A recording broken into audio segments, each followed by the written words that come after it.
One of the big dilemmas that every one of us faces, everyone, no one's immune. 7 billion people on this planet, everyone faces a challenge of the different voices that we have within us, tugging us in different directions. Some of us have many voices, but we can categorize them into two categories, which is the essential theme of the Tanya. And that is one voice we'll call the voice of survival. There's a voice to survive. We need to survive. We need to pay our bills. We need to live, pay our bills in order to survive, which means have shelter, have clothing, have food and drink, sleep, bear our children and protect them, and all the things that we call in the category of survival, which is what we are preoccupied most of the day. Then there's another voice, we'll call it the voice of transcendence. Transcendence is the fact that human beings are not satisfied with the quotidian, with the tediousness and regimen of routines and patterns of survival. We're just not satisfied. Animals live on that level, and that's their clockwork. But a human being has a restless spirit, and a restless spirit that searches and seeks to improve life. Oh, you have one type of home, you want a better home. You have $100, you want to have $200. We are constantly striving to grow, and that creates a restlessness and even an angst in our spirit.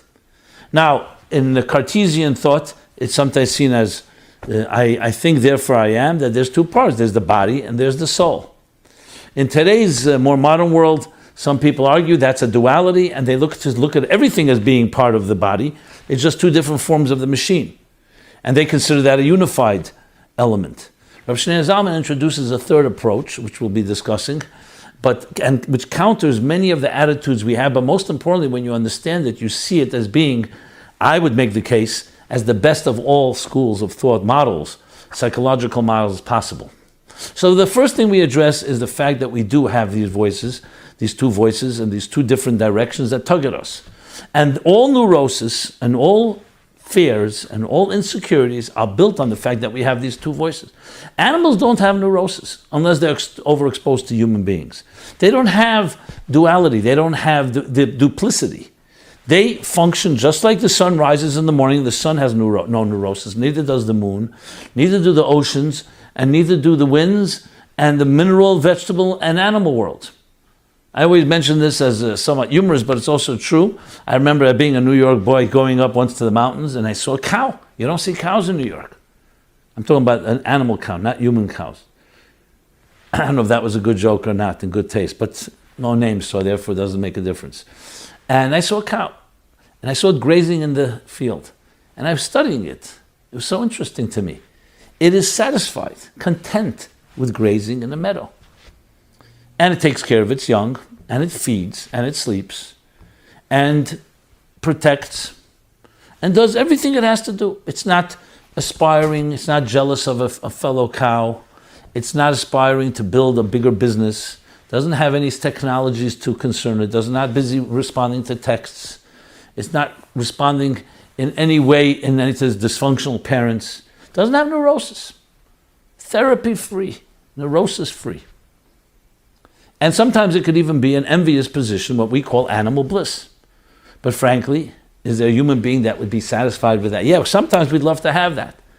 But human beings, you see, even when we dream about vacation and we go on vacation, we by nature, we are not capable of just sitting around.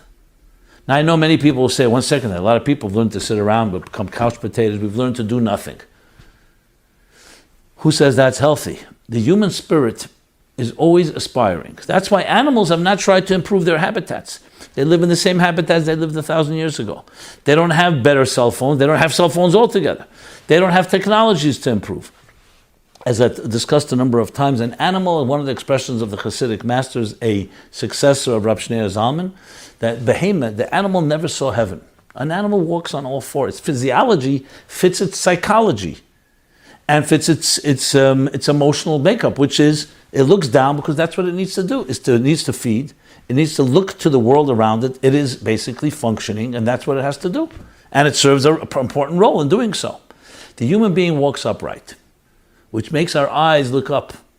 Raise your eyes to heaven, and you see who created this soul. We start wondering, what's out there? We spent billions, if not trillions of dollars on a NASA program to understand one thing, to satisfy one thing, our curiosity. What's out there? That's the human spirit. And there's these two voices, because we also have the animal side to us. We also need to breed, and we also need to eat, and we need to protect, and so on. And many, many times, even what I would call the transcendent voice spills over into the survival one, where making money is for us sometimes a transcendent experience. But the human being is not satisfied. In the story I often tell in Toward a Meaningful Life, I use the story right in the beginning. The first chapter is called Body and Soul, the two voices.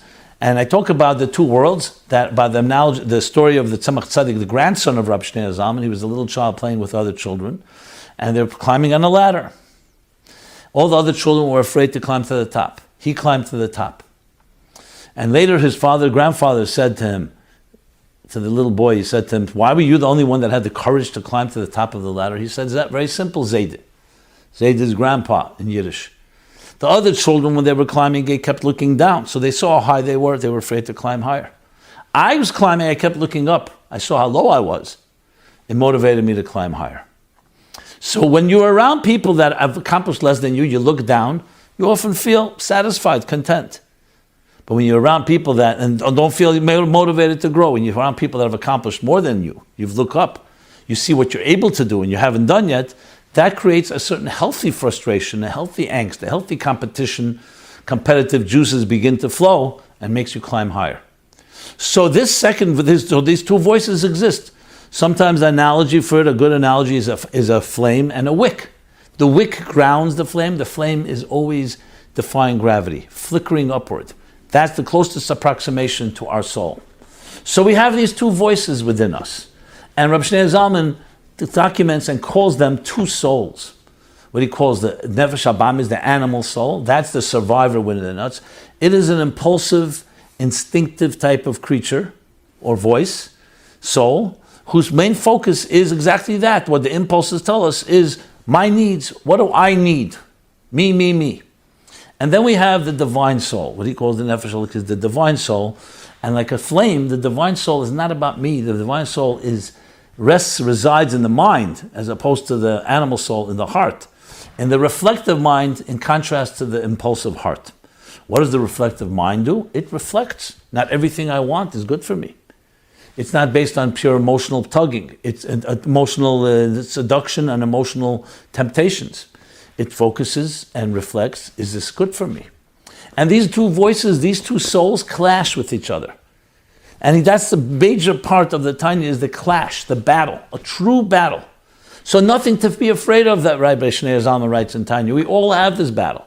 So when someone says, I feel like two different people, who am I? Am I the man of my work and my job and career?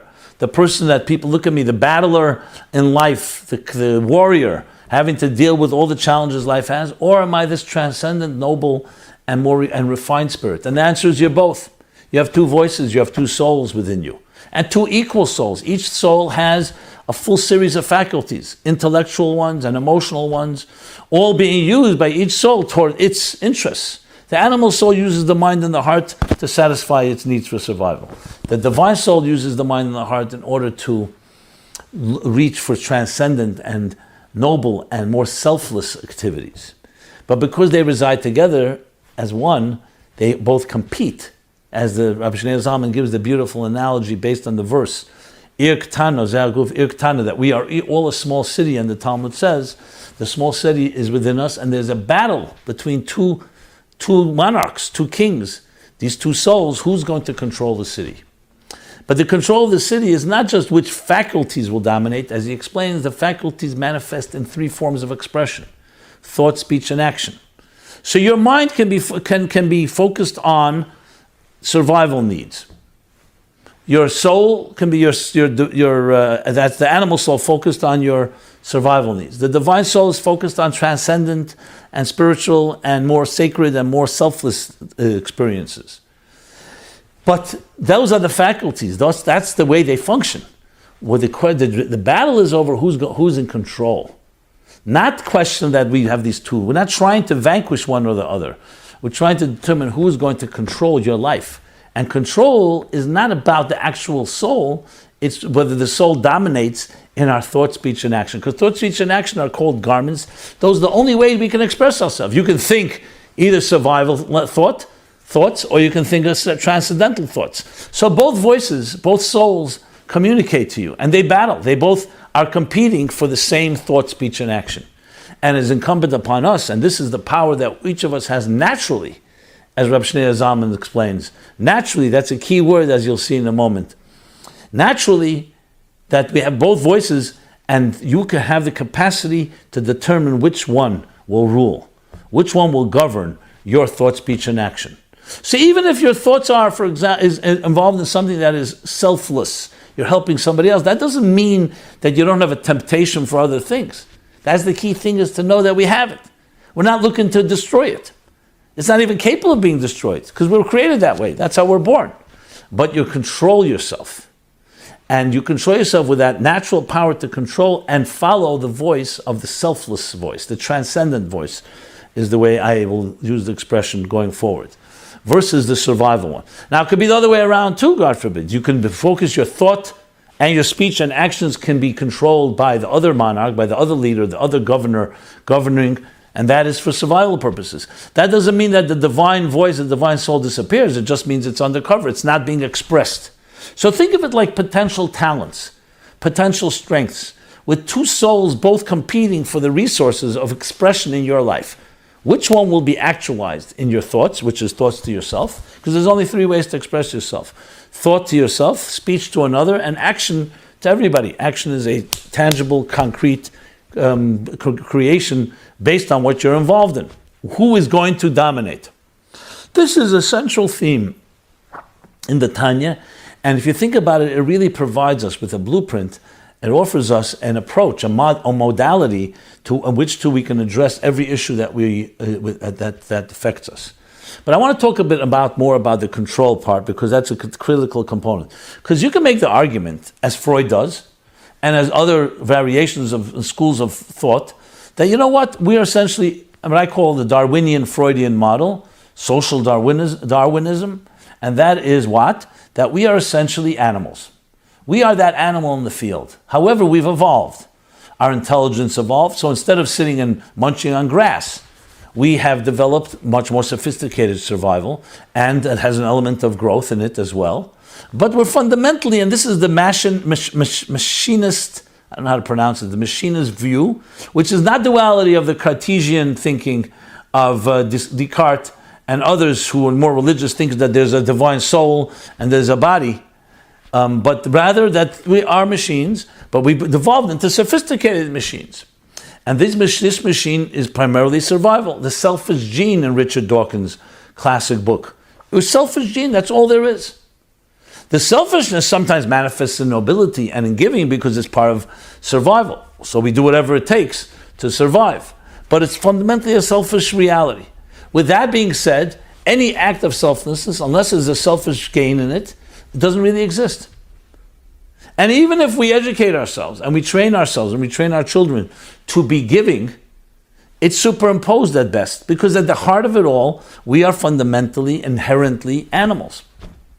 An animal means, not necessarily animal means bad, but animal means self-oriented, self-contained. And you can make the argument that any education, any etiquette, is, in Freud's words, ego or superego, imposed upon due to social mores, due to coexistence, other reasons. We impose, instead of just giving in to that, to the pleasure principle that lies at the heart of the id, and our selfish and inner, including sexual drives, we have a so-called monitor, we have a policeman, so to speak. Red lights, green lights, because we understand there's a need to not allow everybody just to follow their selfish needs, or else we can destroy each other. But there's really no competition. One is natural, one is inherent, innate, and the other one is acquired. Comes Shneur Zalman in chapter 12 of Tanya says, no. There is a battle between these two voices, between these two souls, but self-control, he writes, is inherent. It's natural.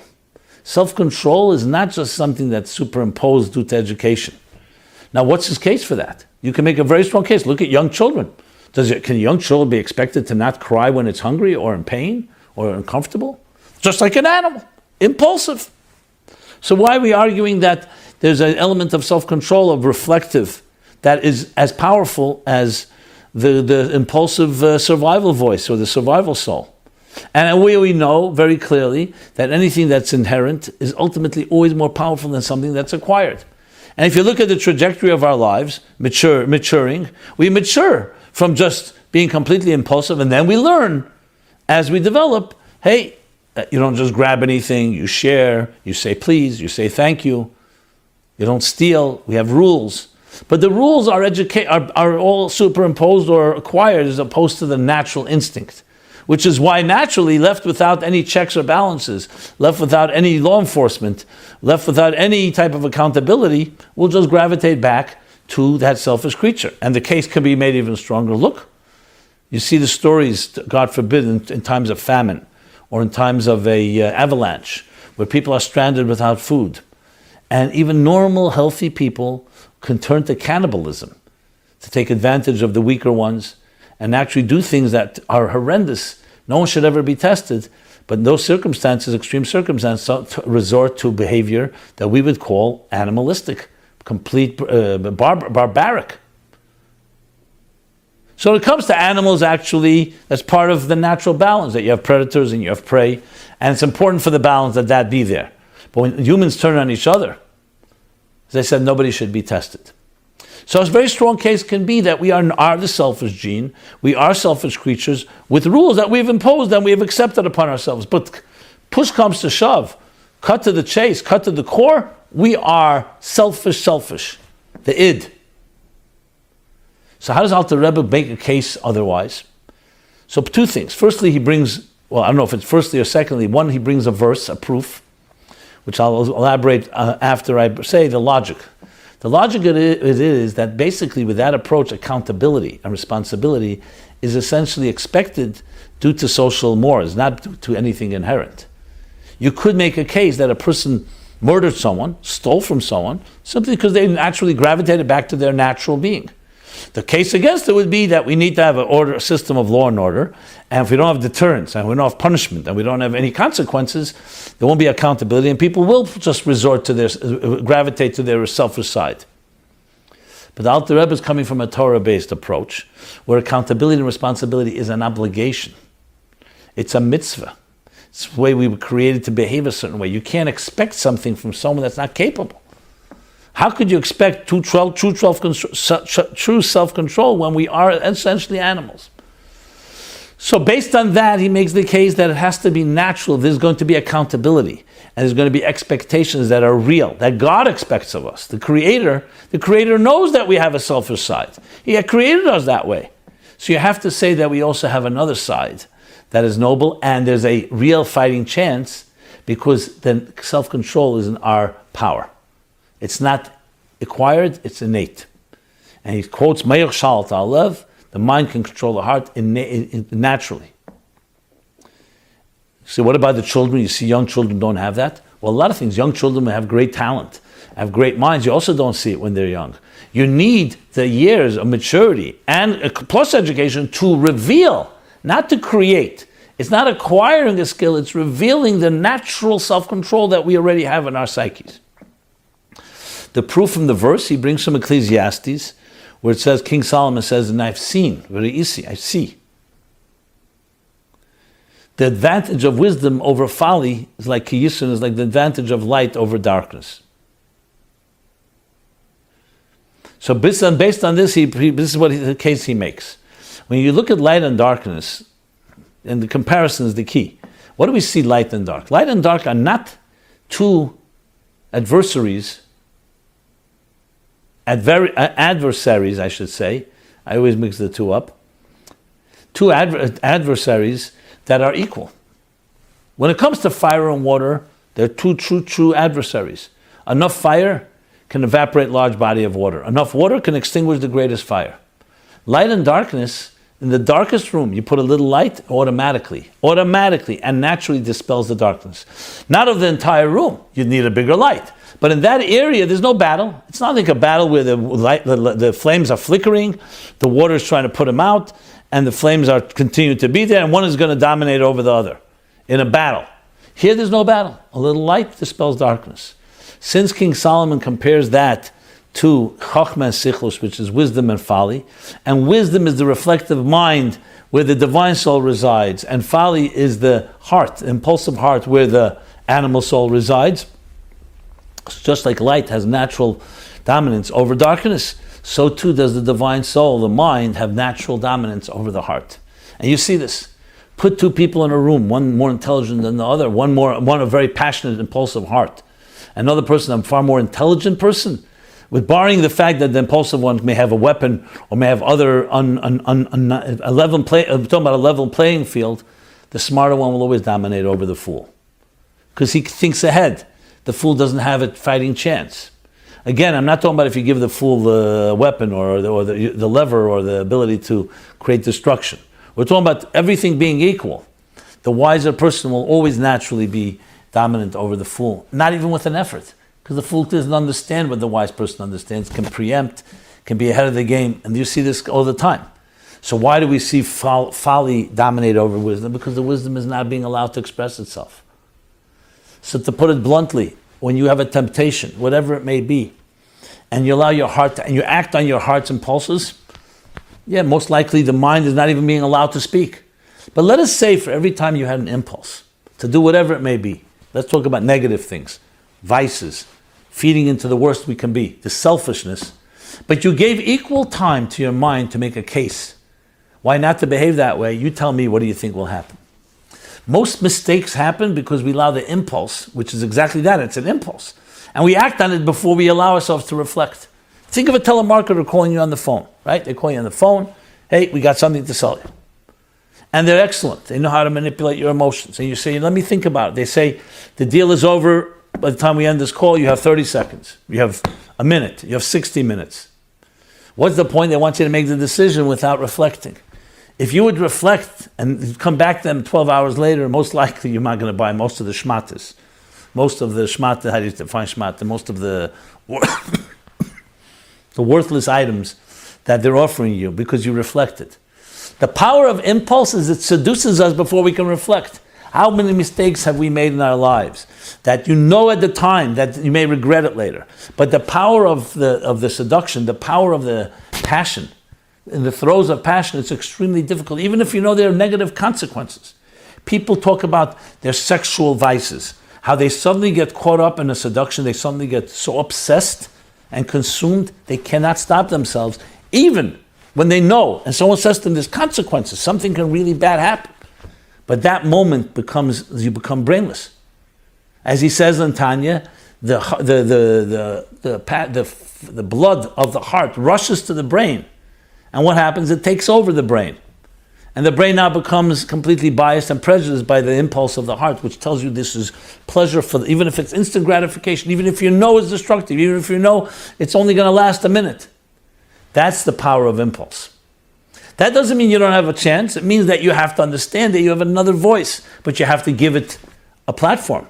You have to allow it to speak to you. And when you do, then you have a real battle, and then the Tanya continues, then you can win, because God will always take the side of the sober, reflective mind, the divine soul over the animal soul. But there's one condition. You have to give it equal time. They used to call the kangaroo courts or the communist courts. It was very interesting. They arrested somebody. There was a prosecutor, made a case against him. There was no defense. So he was automatically declared guilty. There was no other side. That's the equivalent when you give in to your passions and you just allow them to take over. So the impulse was always going to win. That's what impulses are. Comes a second voice and the natural innate ability to control. That wisdom can control the folly, can control the darkness, like light naturally dispels darkness.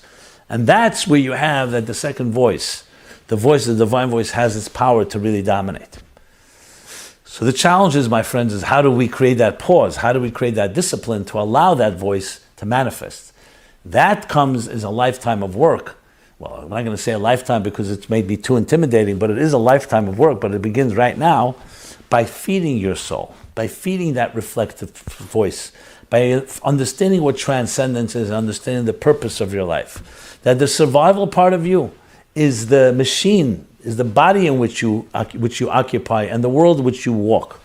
But the soul, the transcendent soul, is the purpose of your life, to achieve transcendence. And that exactly is the purpose of existence, that our divine soul manifests inside of a body and an animal soul that has a very different agenda.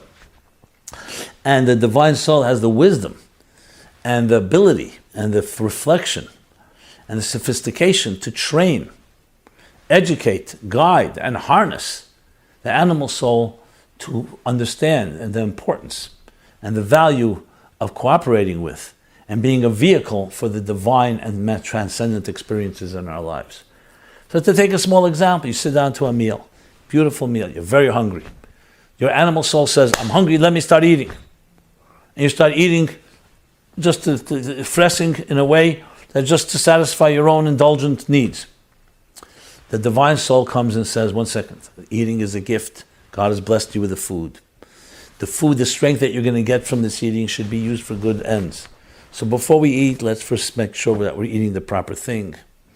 Number 2, let's make a blessing on the food. Let's understand that we're redeeming the sparks, and that it's actually a sacred act to sit at a meal. The table is the altar. The meal is an offering. And the power of the meal, the energy that you get from it are also included, as he says in the Bible, that not on bread alone does man live, but on the spark, of the divine spark within that bread. They tell the story of one of the Rebbes, Rebbe Rashab, the 5th Chabad Rebbe. So he was once given a plate of soup with noodle soup. And he took a spoon and then he put the soup with the noodle, but the noodle slipped out, which happens so often. And he was heard whispering, he says, it's not ready yet. The noodle's not ready yet to be elevated, to become part of something, of this Rebbe and his strength that he will gain, that he may make the world a better place. Not ready yet. Because it's an act of redeeming divine spark. Sometimes it's even considered a battle. A meal is considered a battle. Lechem, which means bread, also means locham, can mean war. And it could also mean cholam. When you reverse the letters, you reorganize the letters, it means to dream. To dream of what? Of a higher and better reality. So even when we have a meal, the blessing before the meal, the blessing after the meal, is all meant a battle, but you want the battle to be won by the divine and transcendent dimension. You're not just eating the food to survive, the food and the energy that comes out of the food thanks you, because you've turned it into a force for good. This is one example. Every minute of our day, every minute of our lives, we have these two choices. The two souls within you battling for your attention, battling for your thoughts, your speech and action. Which one will it be? Will you choose to sleep a little extra to keep yourself comfortable? Or will you get up a little earlier to pray, to go volunteer, go visit someone that needs help? These are voices that are here. These are two choices that we have every moment. When we commute, when we go to work, will you choose self-containment, the self-oriented animal soul, or will you choose to follow the divine? And you have that choice because it's inherent within you to choose. But it's an effort, and it's a battle. As he says in Tanya, it will always be a battle. The battle does not get easier. But no, that's exactly why you were created for this battle. In heaven, we don't have such two voices. There is only one voice. The soul is basking in the spiritual glow and spiritual aura of the divine energy that's around it. No choice. Here we have the choice. Here we're thrust into a world, a hostile world, a world that's a very selfish world, a world that teaches us to be selfish. Sharks, dog eats dog. You want to survive, take care of yourself because no one's going to take care of you. Everybody's fighting for their own interest. And you come to realize, no, that's the world in which we were placed. That's not who we are. Who you are is not the id, but the yid. Put a Y right before the id. So Freud was right. He cut deep, but didn't cut deep enough. He found at the core, the id, the selfish id. But you cut a little deeper, you find the yid, the second soul, the divine soul. The yud, which is like a spark, it's a dot. It's a divine spark that goes beyond the animal soul, which is also part of who we are. So there is a id, but there's also a yid. And there's a battle, and you have the ability naturally, not by superimposed, not acquired, to be able to control and follow that voice. This is one of the central themes of Rabbi Shneur Zalman, what he contributed. Now you'll say, well, I've heard this in other places. Yeah, this no problem. That's exactly correct. But he turned it into a full comprehensive blueprint, a philosophy and psychology for life. and discusses at length in Tanya how can we continue to cultivate that divine and not listen to the other voice. How can we harness the other voice, the animal voice, and make it work side by side together with this voice? The how, of course, is the challenge. The what I've shared briefly, at least. There's a lot more to say, obviously, but I've given some of the key themes. So two souls seem to be the key to so many, not so many, I would say, to all real challenges in life, that they're the two souls, the two voices, the two different directions that we are headed. And the thing is, they are like a snowball. They can work. You can have one moment you could be noble, another moment you can be completely the opposite. Sometimes it gets so mixed together. Our goal in life is to balance, is to tip the scales toward the divine, toward the transcendent. Now, mind you, transcendence takes on many different shapes and form. First, like I said before, survival, we know what that is.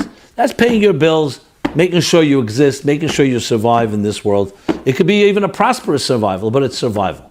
It's a person that's basically dealing with the earthly matters, and essentially focused on the mundane. The transcendent is focused on the ethereal, on the sublime, on more spiritual pursuits. It could be, by the way, well, it's not by the way, it can be through music, art, travel, different hobbies. It could be through love and romance. And of course, through faith and religion and spirituality. They're all legitimate ways of experiencing transcendence. Obviously, there's transcendence and there's transcendence. But the transcendent life means that your focus is not on me and my needs and my survival. It's focused on what am I needed for. Not what you need, but what are you needed for. It's focused on the soul's search for something greater, on the flame reaching upward, on the climbing of the ladder, looking up instead of looking down. This does not mean we reject the material world. We're not talking about asceticism. We're not talking about abstinence. We're talking about harnessing and channeling. Sometimes it requires some abstinence. Sometimes it requires refraining from certain temptations. But the focus above all is to elevate that the animal soul is also part of the process. It's also part of the party. A few weeks ago, I gave, not a few weeks ago, maybe I don't remember. I definitely gave a class talking about the famous analogy of the Baal Shem Tov, beautiful analogy in this regard, of a king that sent his son, his only heir to the throne, away from the kingdom because he grew up in a palace, all spoiled, all taken care of, never had to earn his way. The king wanted him to be a truly noble and a truly kind and generous and mature leader, not just a spoiled brat. So the king says, okay, I will send you away from my home, from my palace, as painful as it is, to live among your future subjects, to live in the land and without anyone taking care of you. Earn your way. And of course, the day comes when he sends him away, and the king says to his son, listen, I'm not happy to send you, but it's for your growth, and it's necessary. You will probably forget that I sent you, so I will send you a letter several times a year to remind you that you are my son, and I sent you for a mission in order to you to earn your way, in order to understand the ways of the world, so you can then be a benevolent and kind and wise king. The son is sent away. It's sad that day, and yes, indeed, he gets used to his ways, assimilates in the city that he's living. Nobody knows who he is, and he himself begins to become one of the townspeople. That's who he becomes, and he does forget. But then several times a year, he receives a letter from his father who says, "You're my dear son. I miss you so much, my beloved son." My beloved child, it can be a daughter too, just an analogy. And I want to remind you why you're there. You're not there just to be there. You're not just there to survive. You're there to learn, to become a greater person, to learn to lead, to understand the needs, and be sensitive to the mundane world in which you live. And when the son of the child receives the letter, he wants to celebrate. Yes, he remembers. He's reconnecting to his mission. Well, what's he going to do? Tell the town people, hey, I'm going to be your future king, and now I just received a letter. They may be resentful, they may not believe him, they may think he's crazy, they may even hurt him. He comes up with a great idea, the Baal Shem Tov says. Throws a party, free cocktails, drinks, food, the whole thing, a feast for everyone. The townspeople are delighted, a free meal of such quality, of such caliber. They're celebrating because they received a free meal. And meanwhile, he's celebrating because he received a letter from his father. Says the Baal Shem Tov, the Father is God. The soul is each one of us, each one of the 7 billion people on this earth. The soul. The soul is sent to this world, not just to cause us pain. It's a difficult life. It's a hostile world, hostile to spirituality. It's a selfish world. In order to refine this world, harness it, understand its ways, and turn it into a dira b'tachtenim, a home for the divine in this world. Yes, a spiritual home in this material world. A temple, a sanctuary.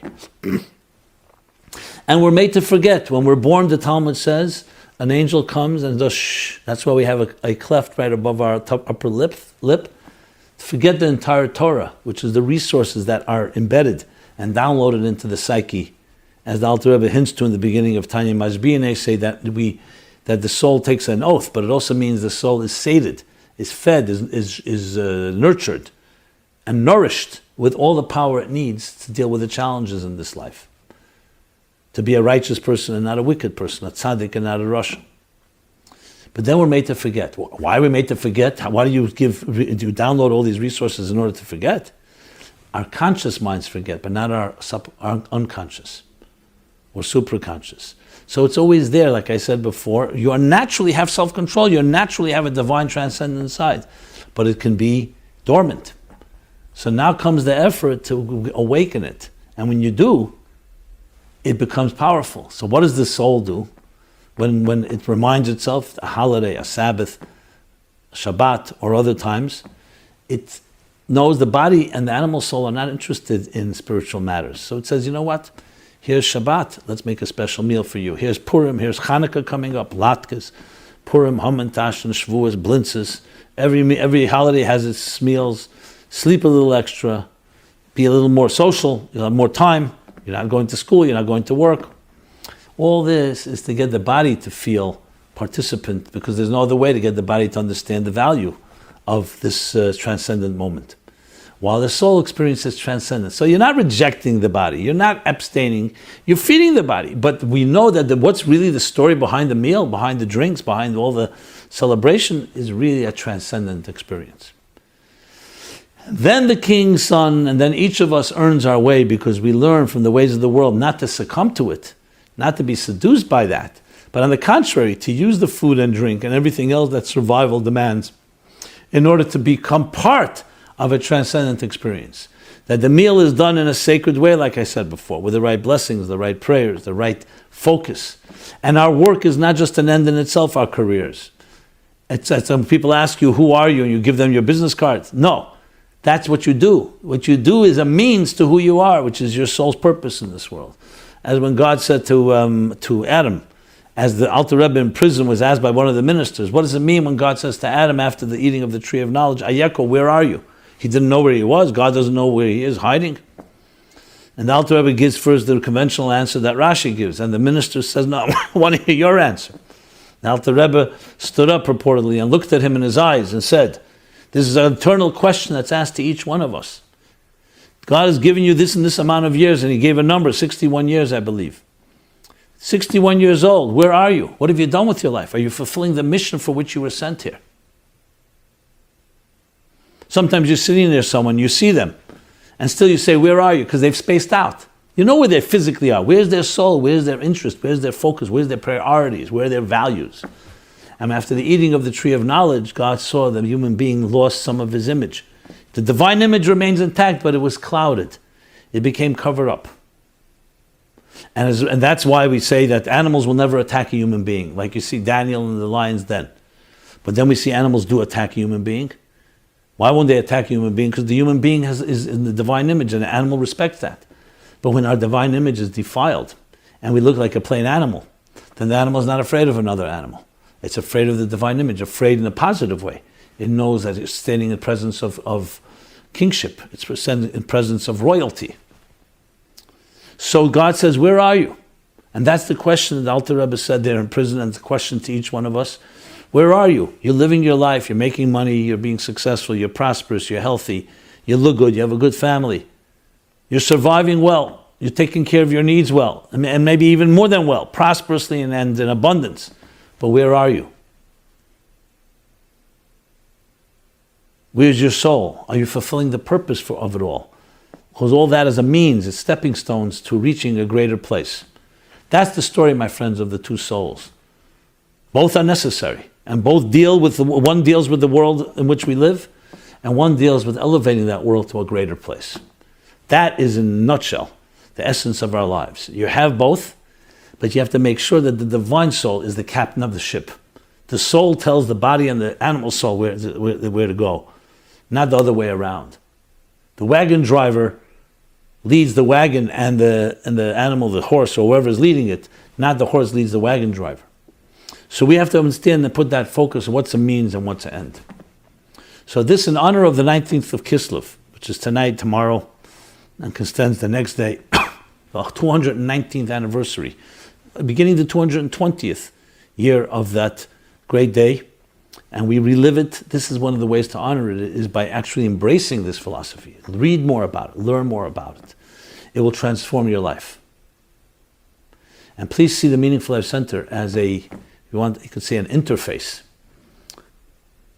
with our attempt to translate and apply and personalize these ideas in a language that provides us all with life skills that address all the challenges and all the issues in our lives, both expressing our divine soul, our great potential, and also weeding out and avoiding the pitfalls and the difficulties and the challenges that life presents us.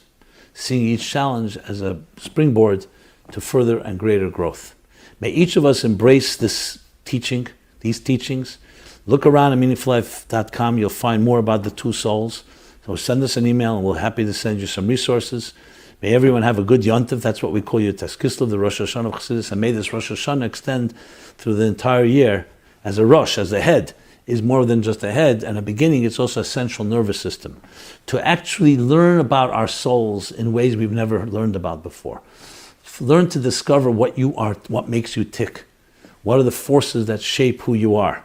And then learn what forces should be in control and what forces should be the tools and instruments, and who should be the captain of the ship, which is obviously the divine directing the animal within us. God bless you all, and until next week, this has been Simon Jacobson talking about the two souls on this 19th of Kislev. Thank you very much.